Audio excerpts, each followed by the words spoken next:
For today's episode, may nabili akong dalawang order na lechon. Balak ko kasing i-level up to na siguradong magugustuhan nyo, kaya tara simulan na natin to mga kasolid. Bale kumuha lang ako ng ilang pirasong laman tapos iiwain ko ito sa maliliit. Shoutout nga pala si Dana Odinya ng Imus Cavite at si Jun Lacapune ng Antipolo Rizal. At syempre haluan ko rin ito ng balat. Pagkatapos nagready na ako ng mainit na mantika at magigisa na ako ng bawang. At hihintayin ko lang itong maging golden brown tapos ilalagay ko ng iniwa-iwa ko lechon. Grabe, sobrang napakabango na mga kasolid. At eto na ang ating 5 shares for today. Pag nabasa nyo ang pangalan nyo, i-PM nyo lang ako para masendan ko kayo ng 200 Gcash. Grabe, nag-share ka lang, nagka 200 ka na tapos sasangkapan ko ito ng pamintang durog at halo-haluin. Kung gusto nyo nga palang bumili ng lechon, punta lang kayo sa crossing sa harap mismo ng Aling Lusing. 5 to 10 PM nandun sila. Sa halagang 700 pesos per kilo, makakatikim ka na ng lechon sa Kagawad Joey's Lechon Baboy House. At ilalagay ko na yung kanin lamig. Fried rice lang to pero napaka-solid. At siguradong naglalaway din ngayon si JJ ng Angat, Bulacan. At si Justin Dave ng Santo Tomas, Batangas. At sasangkapan ko nga pala ito ng asin, liquid seasoning, dadagdagan ko para siguradong malasa mga kasolid. At siguradong nanonood ka pa rin hanggang ngayon, paki-comment naman kung tagasan ka para malaman ko kung saan nakarating ang video to. Maraming salamat. At ilalagay ko na rin yung special lechon sauce. Ito talaga yung magpapasarap sa fried rice natin mga kasolid. Sobrang napakalasa ng lechon sauce nila. At nagpapashoutout din si Lolita Salas Aquino ng San Carlos City, Pangasinan. At si Edwin T. Cabangunay ng San Jose del Monte, Bulacan. At syempre after ko magluto, magpi-plating na ako mga kasolid. Yun no,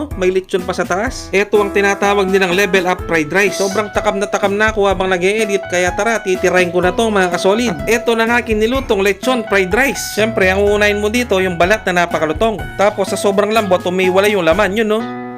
Kain po tayo mga kasolid.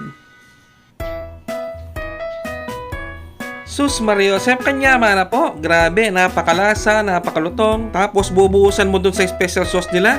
Sobrang napakalinamnam mga kasolid. Tig 120 pesos nga pala kada styro ng lechon nila. Tingnan nyo naman kanina, sobrang napakadami. At kung nagustuhan nyo naman ang video to, huwag nyo naman sanang kalimutang mag-follow, like, and share mga kasolid. At kung gusto nyo nga palang umorder ng lechon sa Kagawad Joey's Lechon Baboy House, ilalagay ko ang link ng Facebook page nila sa description pati sa comment section. At shoutout din sa mga bagong viewers at followers dyan. Welcome na welcome kayo dito sa aking channel. At siguradong naglalaway din ngayon si King Smoker ng Santa Cruz, Laguna. At si Jerry and Cathy Cruz ng Pasig. Kada upload nga pala mga kasolid, namimigay ako ng 200 pesos each sa 5 katao. Kaya i-share nyo lang ang video to para may pag-asa kayong manalo mga kasolid. At pag ganito talaga ang pagkain, hindi ko mapigilan sumubo mga kasolid. Gusto ko tuloy-tuloy yung subo ko, kaya habang nag-e-edit ako, tululaway na naman ako. At sobrang maraming salamat sa mga walang sawang sumusuporta at sumusubaybay sa aking mga video. Sobrang na-appreciate po namin kayong lahat. Siguro hanggang dito na lang muna ang episode na to. Sa off-cam ko na lang titirahin to at sasabayan mo ng malamig na Coca-Cola.